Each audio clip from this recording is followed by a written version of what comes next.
Olá, tudo bem? Meu nome é Alexandre e hoje a gente vai começar aqui no Cosmotel mais uma série, a série às sextas-feiras, né? Sobre o livro. A gente vai começar uma nova série, a gente já concluiu aquela série anterior, né? Que você já deve ter ouvido até aqui, se não, ouça lá, tá muito boa, eu detalhei cada um dos tópicos do livro Mundo Perdido de Adão e Eva, tá? Do John Walton com o N.T. Wright. E hoje eu vou começar uma nova série, tá? É deste livro aqui, deixa eu focalizar ali direitinho, tá aqui. O Mundo Perdido do Dilúvio, Teologia, Mitologia e o Debate sobre os Dias que Abalaram a Terra. Esse livro aqui, ele foi escrito pelo Tremper Longman III e John Walton, com contribuição de Stephen O. Mosquier, acho que é assim que pronuncia o nome deles, tá? É bastante complicado falar do nome deles aqui. Então, esse livro que a gente vai tratar agora nessa nova série, tá? Então, essa edição que eu tenho aqui em mãos é da editora Thomas Nelson Brasil, em português. Ela foi publicada aqui no Brasil em 2019, eu comprei esse livro em 2019, tá? Então, esse livro aqui está nas nossas mãos desde 2019. E esse livro aqui, nesse primeiro episódio eu só quero fazer um pequeno panorama, fazer a introdução ao livro, tá? Depois explicar a estrutura do livro, a temática e tudo mais, e depois eu vou fazer igual eu fiz na outra série, capítulo a capítulo, do jeitinho que eu fiz no anterior, tá? Do mesmo jeitinho eu quero desmanchar o livro, a temática, tá? Então já fica logo de recomendação, adquira este livro, tá? Ele é muito bom, a tradução dele tá muito boa, inclusive, tá? Assim como eu fiz na outra série, eu vou fazer nessa também. Tem muita coisa que eu vou jogar tudo na conta do Walton, tá? Mas não é o Walton que está escrevendo apenas este livro. Tem o Walton, tem o Mosquier e tem o Longman III, tá? Então eu vou jogar tudo para simplificar na conta do Walton. Daqui a pouquinho eu explico o porquê também, tá? Então, este livro, ele faz parte de uma coleção, vamos dizer assim, que é a coleção O Mundo Perdido, tá? É justamente como tem traduzido aqui. No Brasil, no português, a gente só tem este livro, O Mundo Perdido do Dilúvio, O Mundo Perdido de Adão e Eva e só, eu tô olhando aqui na minha biblioteca aqui, você tem mais algum? Não, só tem esse. Só tem esses dois. Na realidade, a última vez que eu tinha visto são 7 livros, e agora eu vou entrar um pouquinho na introdução a essa coleção, depois a gente entra nesse livro especificamente. São 7 livros que compõem essa coleção, O Mundo Perdido, tá? Inclusive, antes de falar desse livro aqui, eu vou me basear neste aqui, tá? Deixa eu focar um pouquinho aqui. Se você que está ouvindo o podcast, eu estou mostrando aqui a capa dos livros, tá? Mas eu estou lendo tudo, então pode ficar tranquilo, tá? A capa desse aqui é The Lost World of the Flood, tá? Que é o mundo perdido do dilúvio, né? É uma tradução mais seca. Mitologia, teologia e o The Lug Debate, tá? Ou seja, é o debate... Agora me passou o nome aqui agora. Depois eu pego um nome mais aportuguesado para ficar um pouquinho melhor. Então, o livro que nós temos em português é a tradução desse aqui. Então vamos lá, daqui a pouco eu entro no livro em si. O que é a coleção The Lost World, tá? O Mundo Perdido, tá? Ela é escrita inicialmente em inglês, tá? O Walton, justamente é o Walton que começa a fazer essas escritas, né, dessa obra, dessa coleção, tá?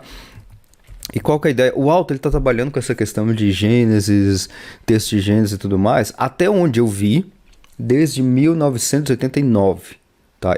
Eu achei artigos do Walton desde 89, tá? Tem alguns artigos lá que eu encontrei dele dessa época. Então, o Walton, ele tá escrevendo sobre isso já há bastante tempo, tá? Então, ele lançou artigos. Na década de 90 ele lançou bastante artigos também. E aí depois, nos anos 2000 agora eu não lembro qual foi o primeiro livro exatamente, mas vamos arredondar em 2010, 2011, ele começa a lançar uma série de livros. Até agora, que eu saiba, são 7 livros, 2 deles estão em português, O Mundo Perdido de Adão e Eva e O Mundo Perdido do Dilúvio, que é esse que a gente vai começar a série hoje, tá? Então, deixa eu ver se até se eu encontro ela aqui, aí eu já vou deixar o link dela, né? Aqui pra mim é ao vivo, pra você não, mas eu vou te decifrando exatamente os parâmetros direitinho. Então, o Alto escreveu essa série toda com a ideia fundamental de poder trazer alguns insights acadêmicos, mas para um público não acadêmico. Essa é a ideia. Daqui a pouquinho eu vou até ler o que está escrito no prefácio desse livro, Mundo Perdido do Dilúvio, tá? Ele deixa isso bem destacado. Como assim questões acadêmicas? Então ele vai trazer muitas questões do tipo o pensamento hebraico, o pensamento do Antigo Oriente Próximo. A gente já comentou isso em outras séries, tá? Mas não se preocupe que eu vou...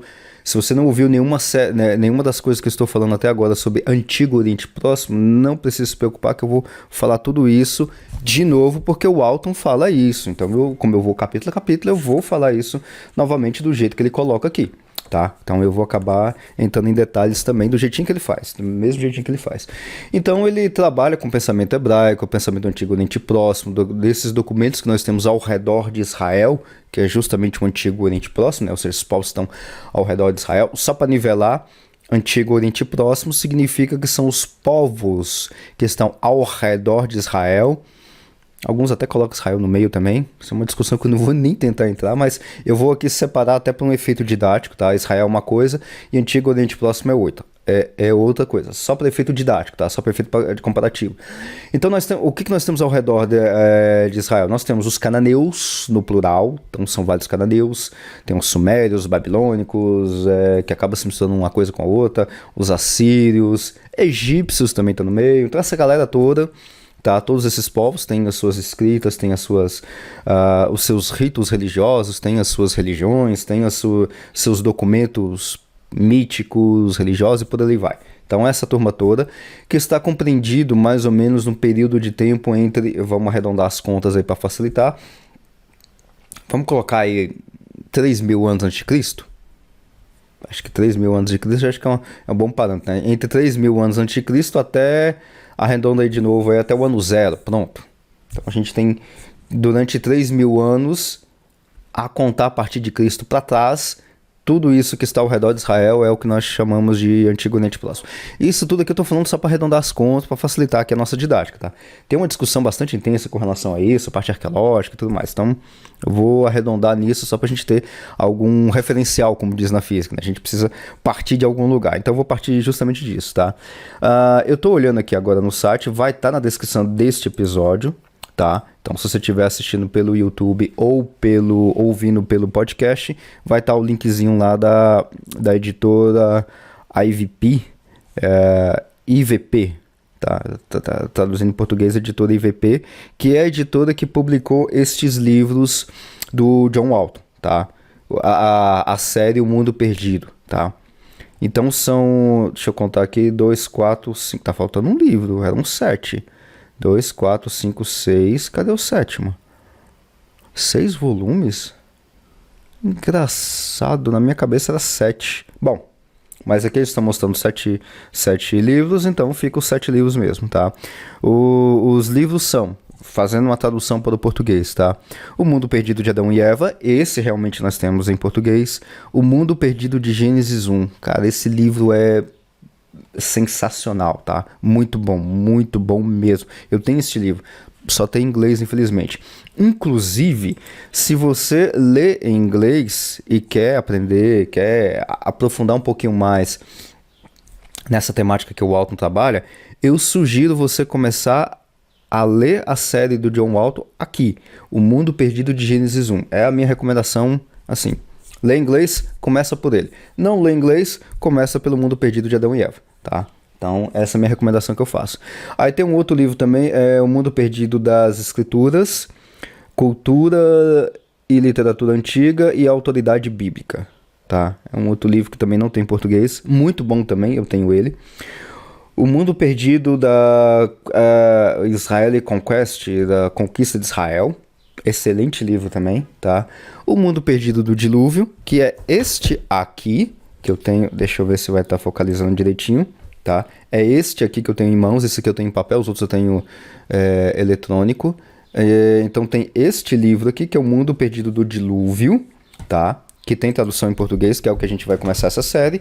E tem o último livro que o Walton publicou, se eu não me engano, em 2020, é O Mundo Perdido da Torá, tá? The Lost World of the Torah. Excelente livro também, tá? Excelente livro também. Pra mim tinha mais um livro, agora tô tentando lembrar qual que era, mas acho que minha memória deve ter me falhado. Mas é excelente, tá? Essa série é excelente. Ainda falando da série, e eu tô pegando aqui justamente do site da editora IVP Academic, tá? Que é a editora que publicou essa coleção, né? The Lost World Series.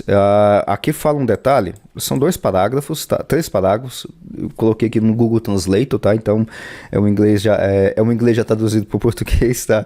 Então tem um detalhe aqui que é o seguinte, que eu vou puxar a sua atenção também na hora que a gente for começar esse livro, tá? Hoje ainda.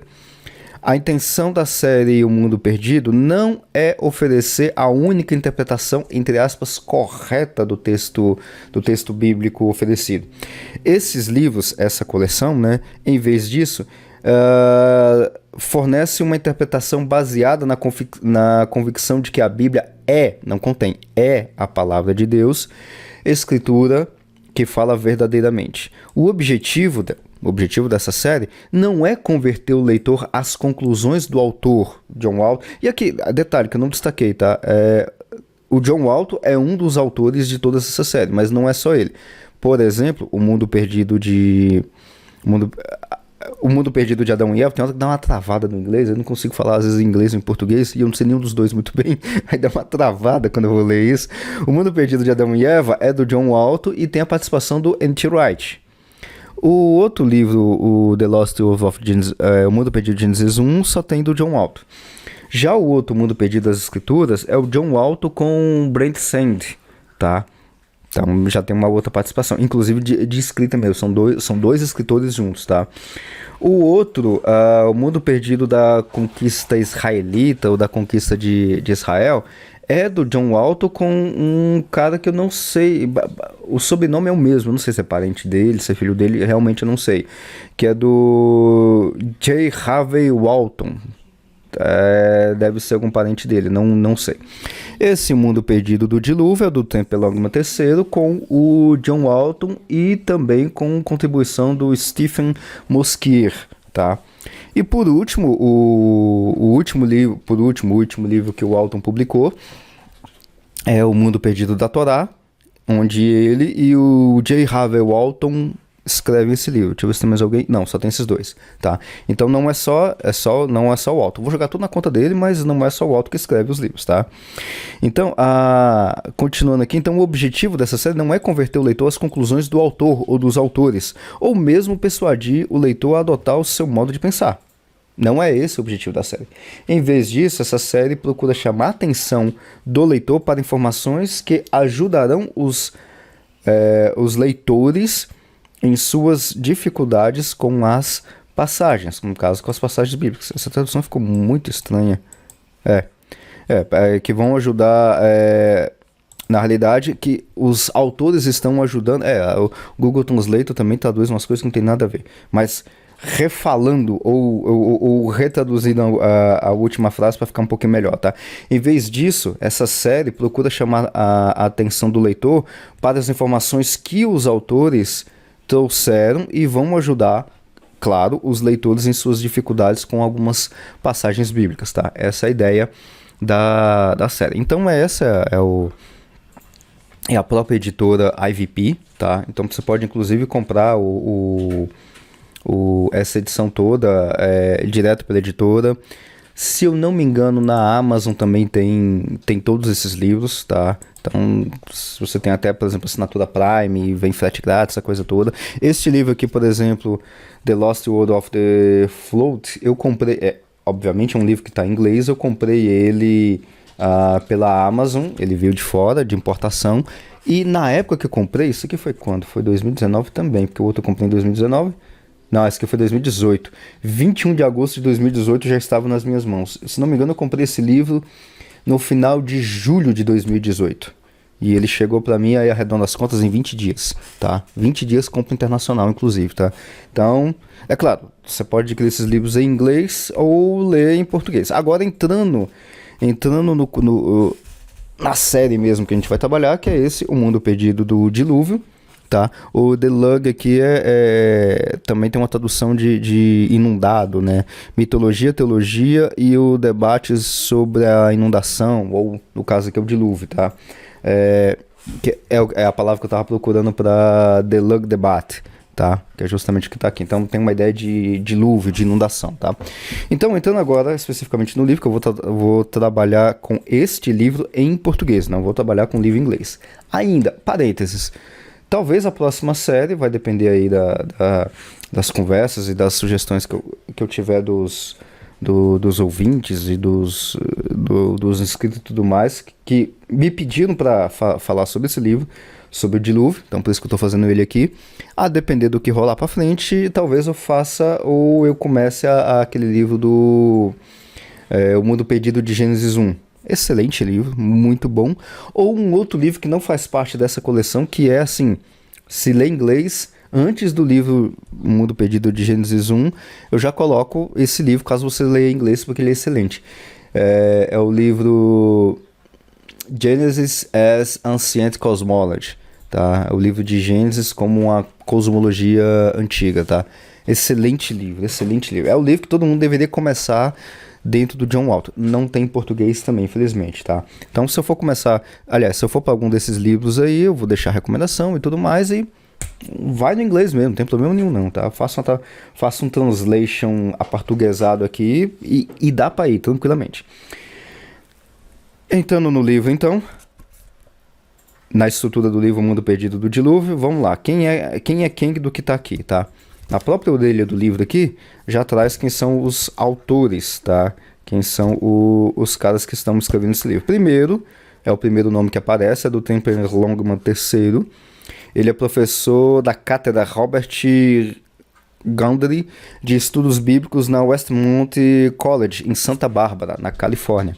Especialista em História, Historiografia e no Antigo Oriente Próximo. Já escreveu diversos livros e comentários e participou como organizador do Dicionário de Cristianismo e Ciência, publicado pela Thomas Nelson Brasil.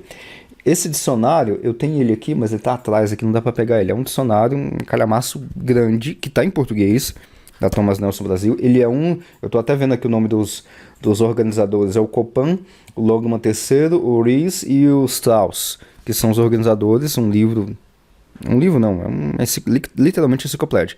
Até onde eu saiba, é a melhor obra que nós temos em termos de dicionário, de enciclopédia, que faz relação entre cristianismo e ciência do mundo. E temos em português, tá? Então é um dicionário que você tem os verbetes em ordem alfabética e tudo mais, tá? Essa é a ideia. E o Temple Longman III é um dos organizadores, juntos com o Copan, Paul Copan, o Rees, acho que é Michael Rees, e o Strauss, Michael Strauss também, tá? Então, essa é a ficha do Temple Longman III. O John Walton, você já conhece bastante, ele é, pelo que está na orelha aqui do livro, ele é PhD em estudos hebraicos e atualmente, pelo menos na época que ele escreveu esse livro, mas eu acho que ainda continua, é professor de Antigo Testamento no Eton College, tendo lecionado no Moody Bible Institute por mais de 20 anos. É especialista em Gênesis e na relação do Antigo Oriente Próximo com o Antigo Testamento. Detalhe, eu quero chamar sua atenção para algo que não está escrito e que não existe. O Walton não é cientista. Não é cientista, não é físico, não é geólogo, não é geofísico, não é absolutamente nada com relação a isso, tá? Nada, em absoluto. Não tem nada escrito, nada na formação dele vai dizer que ele é qualquer coisa do tipo cientista. Não é. Não é. Simplesmente não é. E o outro cara que fala aqui, deixa eu ver se traz uma ficha dele, porque pelo menos na orelha não traz, mas eu acho que dentro do texto vai falar sobre um pouquinho na verdade é um capítulo que o Musquet escreve, é a proposição 15, daqui a pouquinho eu falo porque tem proposição no capítulo, do Stephen Musquet, que não fala da ficha dele, tá? Mas deixa eu puxar aqui. Mas no texto, eu tenho quase certeza que foi, ou foi no texto ou eu pesquisei por fora, agora eu não lembro exatamente onde é que eu li isso. É tanta coisa que a gente vai lendo e eu não... E eu acabo não decorando onde que eu vou vendo as coisas, né? Mas o Mosquier, deixa eu ver se tem aqui. Não tem. Não tem a ficha dele, não tem quem ele é, tá? Tô olhando aqui no livro, na proposição 15, né? Então, não tem, realmente não tem. Bom, mas puxando de memória quem é o Mosquier, tá? O Mosquier já é um cientista, ele é, se não me engano, geólogo. Acho que ele não é geofísico, acho que ele é geólogo, tá? Então ele tá entrando aqui na proposição 15, justamente com, deixa eu ver se aqui, Stephen O. Mosquier. Pra ver se tem um pouquinho mais, um pouco da história. Tem, tá aqui, tá? Ele é, agora achei aqui dentro do, eu vou colocar também aqui na descrição do episódio, Stephen Mosquier, fazendo a tradução seca aqui, é professor de geologia, tá? Ele trabalha lá no Eton College, no mesmo lugar do John Walton, tá? Só que ele trabalha num departamento, ele é diretor de estação científica da Black Hills, e ele é o chefe do departamento, obviamente um departamento de geologia, tá? Ele é professor de geologia, tá? Ele não tem nada a ver com o Antigo Testamento e tudo mais. Aqui puxando um pouquinho da biografia dele, só pra gente saber quem é um parágrafozinho, coisinha um pouquinho, dentro do site lá da Universidade de Eton College, tá? Então ele está lá. Dr. Stephen Mosquier, professor de geologia no Eton College, onde também é presidente no departamento de geologia e ciências ambientais. Grande parte da sua pesquisa em geologia envolveu a descrição e interpretação de rochas do tipo reservatório de petróleo, com artigos publicados sobre campos de petróleo na América do Norte, Oriente Médio e no Sudeste Asiático. Mais recentemente, não sei quando mais recentemente, né, mas deve ser mais agora antes da pandemia, né? Os esforços de pesquisa do Dr. Mosquier estão no campo da geoarqueologia, com contribuições para escavações da Idade do Bronze e do Ferro no Sinai, lá do Monte Sinai, Egito e Israel, combinando geologia de superfícies com imagens de satélites para reconstruir as antigas configurações geográficas dos sítios arqueológicos. Dr. Mosquier é responsável pela educação nas áreas de História da Terra, Rochas Sedimentares, Geologia do Petróleo e Geoarqueologia, bem como cursos populares sobre desastres naturais, energia, mudanças climáticas e, isso aqui é legal, teorias, no plural, de origens, tá? Então esse é o camarada, o Stephen Mosquier, tá? Ele, puxando um pouquinho mais da vida dele aqui, ele tirou o seu BS é Bacharel em Ciências, em 1977, no Instituto Politécnico da Virgínia, na Universidade Estadual da Virgínia. Depois ele tirou o seu MA, Master of Arts, é um equivalente a um mestrado, tá? Em Ciências Geológicas, lá na SUNY Biton, em 1979. E o seu PhD, o seu doutorado, foi na Universidade Estadual de Louisiana, em 87, em Geologia. Então tá aí, esses são os autores das coisas ou das temáticas que a gente vai trabalhar dentro desse livro, O Mundo Perdido do Dilúvio, Teologia, Mitologia e o debate sobre os dias que abalaram a Terra, tá? Então a gente vai trabalhar justamente com esse livro. Bom, a estrutura do livro é muito parecida com a estrutura do Mundo Perdido de Adão e Eva, que o Walton escreveu, ou seja, eles têm uma tese, e para construir essa para construir essa tese, os autores vão construir proposições. Então eles vão colocar proposições encadeadas, enumeradas e sequencial. Parece que essas três palavras é tudo sinônimo. Não. São palavras que a gente utiliza na matemática justamente com significados diferentes, tá? Então, enumerado, sequencial e... perdi qualquer outra palavra. Então, eles fazem justamente isso. Então, eles vão colocar essas proposições. tá? E aí dentro dessas proposições vão chegar até a tese central, tá? Onde eles vão apresentar isso. Então nós temos aqui esse livro dividido, o livro que eu estou usando em português, tá? A minha base vai ser justamente esse aqui do português. São 4 partes, tá? Cada parte vai ter uma quantidade de proposições. O livro todo tem 17 proposições, tá? E aí nós temos a primeira parte, que é método, perspectivas sobre interpretação, que é a primeira parte, que compõe 6 proposições, tá? Então, quais são? Método, perspectivas sobre interpretação, a gente tem a proposição 1, Gênesis 1 é um documento antigo. Proposição 2, Gênesis 1 a 11, faz alegações sobre acontecimentos reais de um passado real. Proposição 3, Gênesis 1 a 11, emprega recursos retóricos. Proposição 4, a Bíblia usa hipérbole para descrever acontecimentos históricos. Hipérbole, já vou adiantar aqui alguns termos, vai aparecer alguns termos assim, talvez novos para você, tá? Hipérbole é uma figura de linguagem, nós temos em português essa figura de linguagem, que significa exagero. Por exemplo, eu já te falei 1 milhão de vezes para não fazer isso, tá? Isso é uma hipérbole, porque ninguém fala 1 milhão de vezes alguma coisa, tá? Então, só para ter ideia do que seria hipérbole, tá? Proposição 5, Gênesis apropriadamente apresenta um relato hiperbólico do dilúvio, ou seja, um relato exagerado do dilúvio, tá? Proposição 6, Gênesis retrata o dilúvio como um acontecimento global, tá? Essas são as 6 proposições que compõem a primeira parte. Parte 2, contextualização, textos do Antigo Oriente Próximo. São 2 proposições. Proposição 7, a antiga Mesopotâmia também tem histórias de um dilúvio universal. Aí a coisa fica boa, tá? Mas não vou dar spoilers do que a gente vai falar pra frente, não. Proposição 8. O relato bíblico do dilúvio compartilha similaridades e diferenças com narrativas diluvianas do AOP. AOP é Antigo Oriente Próximo, tá? Então já vou começar a usar algumas siglas aí. AOP, Antigo Oriente Próximo. Parte 3. Texto. Entendendo o texto bíblico em termos literários e teológicos. Aí ele começa com a proposição 9. Um dilúvio cataclísmico local é descrito intencionalmente como dilúvio global para fins retóricos e por razões teológicas. Praticamente o título da proposição 9 já mata o livro todo, tá? Mas calma, a gente vai chegar lá na proposição 9, tá?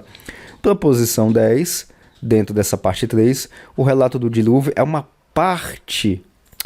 De novo, o relato do dilúvio é parte de uma sequência de pecado e julgamento e serve de pano de fundo para a aliança. Proposição 11. A história teológica se concentra nas questões da presença divina, estabelecimento da ordem e em como a ordem é desestabilizada. Lembra lá, isso aqui é importante ter isso em mente, lembra lá que a gente estava falando do mundo perdido de Adão e Eva, onde tem aquelas expressões de ordem, não ordem e desordem? Desordem seria o que nós temos depois do pecado, não ordem é aquilo que nós chamamos de caos, e ordem é a organização que Deus está fazendo em Gênesis 1. É importante ter esses 3 conceitos de ordem, não ordem e desordem em mente quando chegar aqui. Mas aqui é claro que quando chegar aqui nessa parte aqui eu vou detalhar isso de novo, tá? Proposição 12. O episódio, entre aspas, dos filhos de Deus não é apenas um prelúdio para o dilúvio, mas é a sequência narrativa de Caim e Abel. Tá? Proposição 13, essa aqui é legal, essa aqui daria quase que uma série, tá? A Torre de Babel,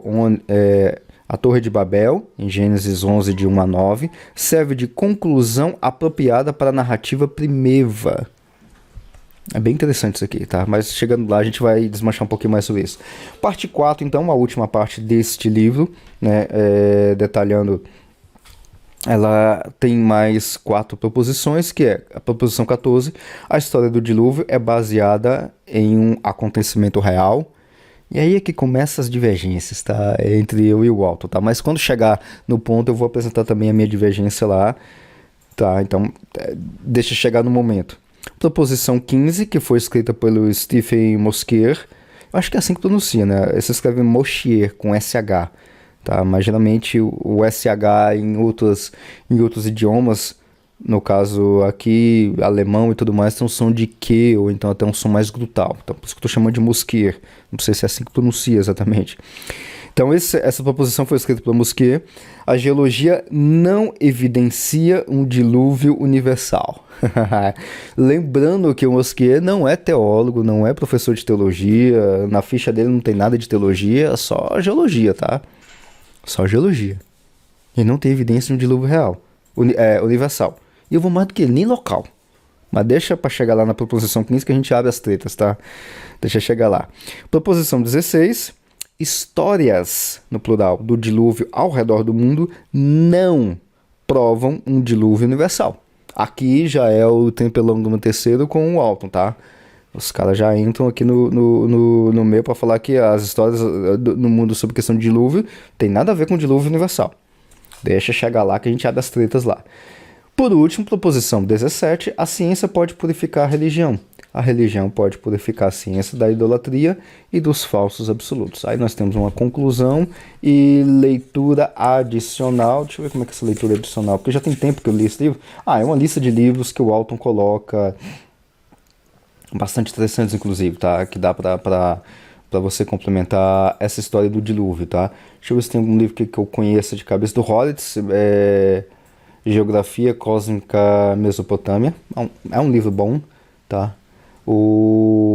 Tem um outro comentário do Tempelongo terceiro, Gênesis, a história de Deus, a história do comentário de Deus na Bíblia. É porque os livros que tem aqui, dessa leitura adicional, não vai dar pra ver, dessa leitura adicional são todos em inglês, tá? Não tem nenhum que eu tô olhando aqui, eu não conheço nenhum que esteja em português, tá? O Mundo Perdido de Gênesis 1, que o Alton publicou, né? Que é bastante interessante também. E só, tem uma lista adicional aqui de livros. Bom, a gente não vai tratar desses livros aqui. Então essa é a ideia do livro do Mundo Perdido do Dilúvio, tá? É esse aqui que a gente vai tratar nessa série. E ainda nessa introdução, eu não vou começar a proposição hoje, vai ser para o próximo episódio. Tem um prefácio aqui que eu queria destacar aqui, justamente o início da série O Mundo Perdido, tá em português, tá justamente dentro desse livro, que ele vai trazer 5 pontos que eu queria destacar aqui, que é muito interessante, que no caso aqui tá falando para a série toda, tá, mas vai servir principalmente para este livro. O primeiro ponto é o seguinte, que são conceitos subjacentes, que os autores estão colocando aqui no prefácio. O que eles estão fazendo aqui no primeiro ponto é uma discussão acessível de um tópico de interesse popular, corrente, não apenas acadêmico. É aquela coisa que eu tinha falado anteriormente. Eles estão trazendo questões acadêmicas para um público geral, que não é acadêmico, tá? E o livro não tem nada de acadêmico, tá? Se eu conseguir ler esse livro do jeito que ele está em português aqui, com as expressões e explicação, qualquer ser humano, qualquer brasileiro que lê em português entende isso aqui. Isso aqui está muito simples de entender, tá? Ponto 2.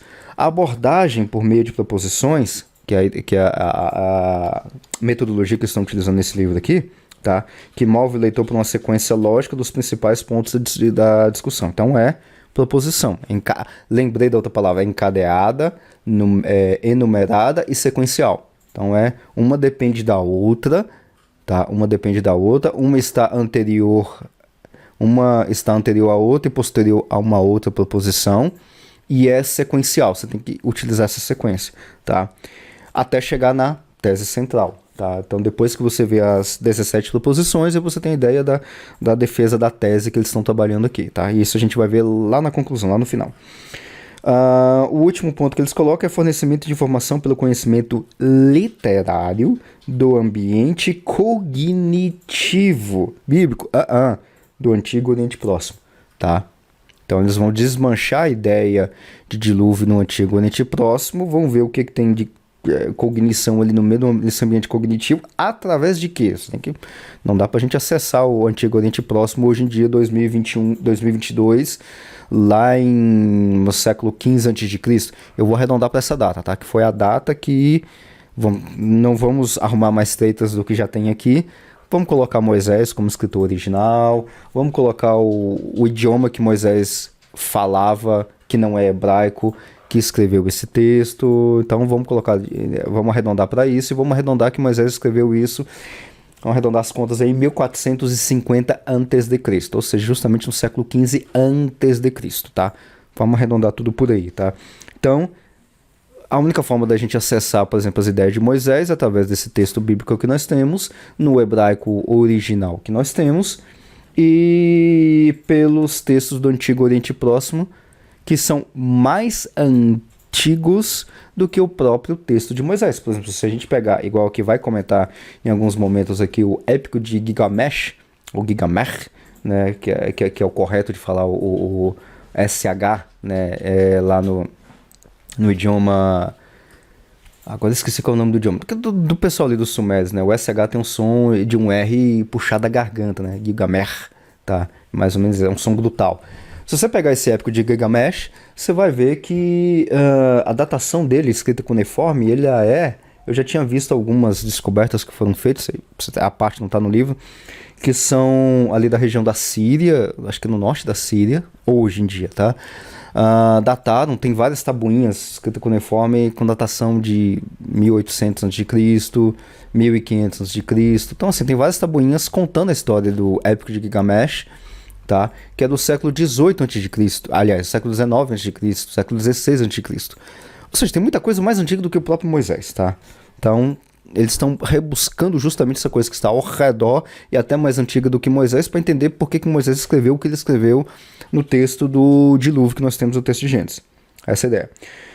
E o último ponto que é o mais importante aqui, eu vou finalizar justamente aqui com esse ponto, que é sustentação de uma hermenêutica consistentemente aplicada. Lembra que hermenêutica é a aplicação do texto. Que encontra a passagem autoritativa de Deus no texto, representada na comunicação, conforme entendido pela fonte humana, falada, a tradição oral. Não vamos entrar nisso aqui não, mas aqui deu para entender qual que é a ideia do que os autores estão colocando aqui. Ou escrita, e seu público, elaborando o princípio de que, presta atenção nesse princípio, tá? É o princípio que vai nortear, aliás, é o princípio que norteia não só esse texto, mas é o princípio que norteia a Bíblia inteira. Embora a Bíblia tenha sido escrita para nós, ela não foi destinada a nós. Ou seja, não somos seu público primário.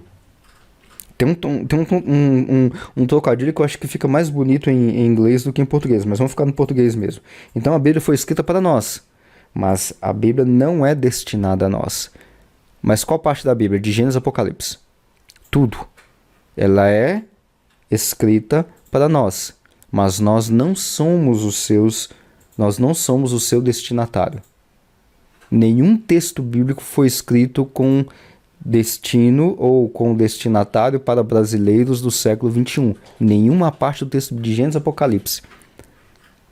E vou mais ao extremo. Nenhuma parte do texto bíblico foi escrito para qualquer pessoa fora daquela região ali do que a gente chama de Oriente Médio, no máximo ali da Ásia, que a gente chamaria de, que a Bíblia chama de Ásia Menor, que é aquela região ali, pegando ali na beira da Turquia, da atual Turquia hoje, tudo mais. Ninguém.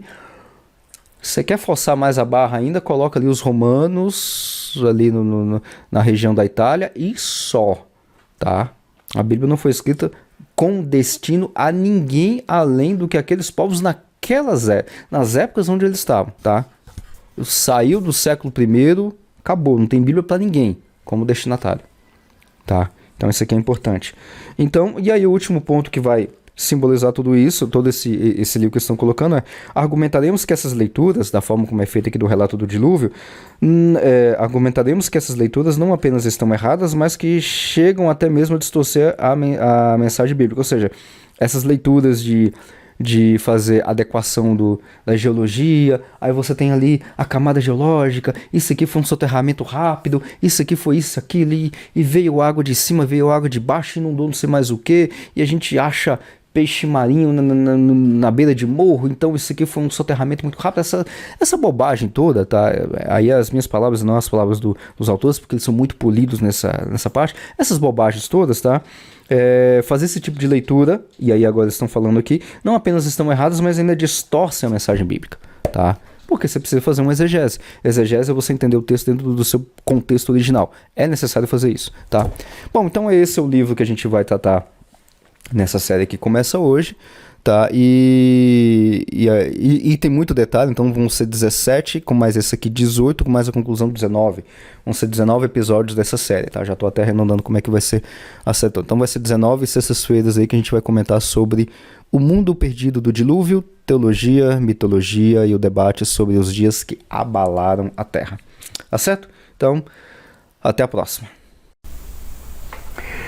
E se você gostou desse episódio e dessa temática, eu te convido a deixar aí nos comentários o que você quiser colocar como perguntas, sugestões de outros temas ou de outros livros para que eu possa trabalhar aqui, e outras séries também, por que não, tá?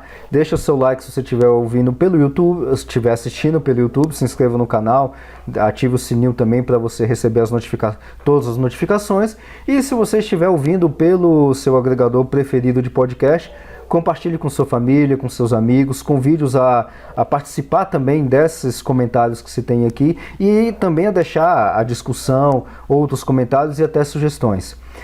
Até a próxima!